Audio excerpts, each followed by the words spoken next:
Cultural differences can lead to miscommunication in business for many reasons.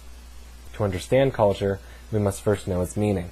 Culture is defined as the set of key values, beliefs, understandings, and norms shared by members of an organization. The key concept of culture helps understand the hidden, complex aspects of people's lives. All people come from various cultures, and it is because of this that people possess different values within a corporation. For example, high context cultures value indirectness, politeness, oral agreements, and nonverbal signs to communicate. High context cultures include Japanese, Arabic, and Latin Americans, to name a few. In contrast, low context cultures value directness, confrontation, clarity, reliance on words for communication, written words for significance, agreements to be bound by writing, and attention to details. Low context cultures include Germany, Canada, and the United States, for example.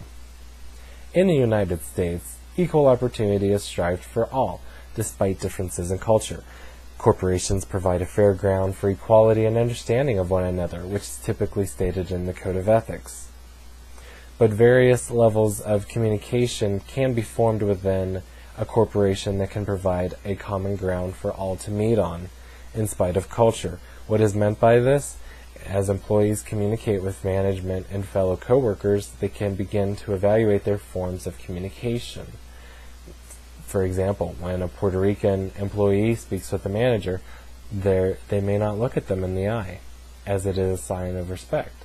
Many cultures are taught to not look at superiors in the eye, since they see it as a disrespect in their culture. Oftentimes, a person may become frustrated because of the lack of eye coordination. This must be understood as one of the many underlying differences within the culture. Frustration is not a resolution, and nor does it bring positive results. Instead, a level of tolerance must be formed in order to help ease the relationship within the organization. With the gain of such informative material, employees can begin to respect one another and not allow differences to put barriers around them. The solution would result in attending a class or training session brought on by the corporation. It's critical that each company provides communication via the World Wide Web to have a policy for all employees on emailing. The policy would state that each personal email account is permitted, but minimal. Each company can have their own set of guidelines on this. They can say, okay, you're allowed, 10 emails a day. You're allowed to chat online for 15 minutes. And everybody has the right to establish their own policy, but irregardless, each company must establish some sort of policy. So then there's no question about it. If forwarded emails are circulated throughout the company that are not business related, it is up to the employee who is circulating the forwarded email to judge whether or not somebody will be offended by its content. Many times forwarded emails include social activities or even social beliefs that not everybody agrees with. And it is because of this that they must take discretion when submitting these emails around the company. Everyone has different values and beliefs, and it is for this reason that people are bound to feel attacked or even violated by these emails. However, forwarded emails that include company potlucks, parties, anniversaries, and birthdays, for example, would be acceptable. Such messages are considered to be informative on individuals and events within the company and would therefore not be taken in an offensive manner. If there is email communication between other employees, then these messages must be job relevant. If they are not job relevant, then this should be kept very minimal. We would allow the company to establish their guidelines as to what is permissible and what's not. One email one back, something along those lines. When company meetings take place, there may be issues in which people are uncomfortable with. Interruptions and outbursts may occur during meetings, and arguments may even form. Even when the issue that is at hand is being discussed, it is important to deviate from shouting or raising voices, as this causes tension among the other people who are listening. It is important to remember that we must allow the other people who are attending the meeting to speak their opinion, and then we can speak ours. Equal opportunity. It's the best way to resolve it. Not everyone will agree, and not everyone will disagree.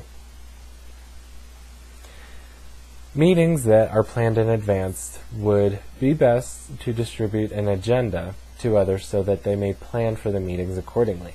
If possible, we can allow others to change the agenda so that others may have the opportunity to attend as well. We can change things simply as the time and place of the meeting, who is sponsoring each item, and how much time is being allotted for each item. And then we transition to nonverbal communication within the workplace. Tone and verbal cues have a great influence on workplace communication. Nonverbal communication does not use words. Facial expressions also contribute to forms of nonverbal communication, as many people rely on these expressions when staring at each other's faces. These expressions can indicate anger upon frowning, as well as happiness when smiling. Open body positions show a welcoming mood to others. Such movements include leaning forward, uncrossing the arms and the legs, and closed body positions include leaning backwards, crossed arms and legs, and almost any other motion with the hands that would indicate some kind of uncomfortable feeling. In conclusion, there are numerous examples of what make corporations unique. Each culture that is brought into the workplace contributes a little something that others may not bring so easily. Because of this, hostile emotions may arise in the process, and patterns of even ethnocentrism may become prevalent. However, through proper training by the corporation, individuals within the company may learn how to properly assess their cultural differences and appreciate one another despite the gaps.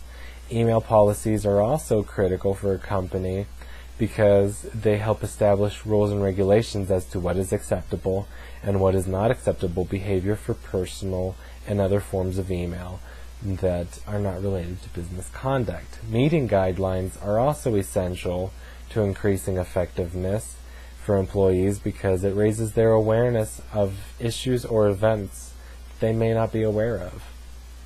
Workplace communication, especially nonverbal communication, is a key part in understanding in the corporation because it is more prominent than verbal communication. Verbal communication only accounts for a fraction of the communication channel. Actions, motions, gestures, listening, tone, etc. are all examples of the nonverbal communication channel. When these processes are applied efficiently and effectively to an organization, we can be certain that the environment will be one that is worth contributing to. Thanks for listening.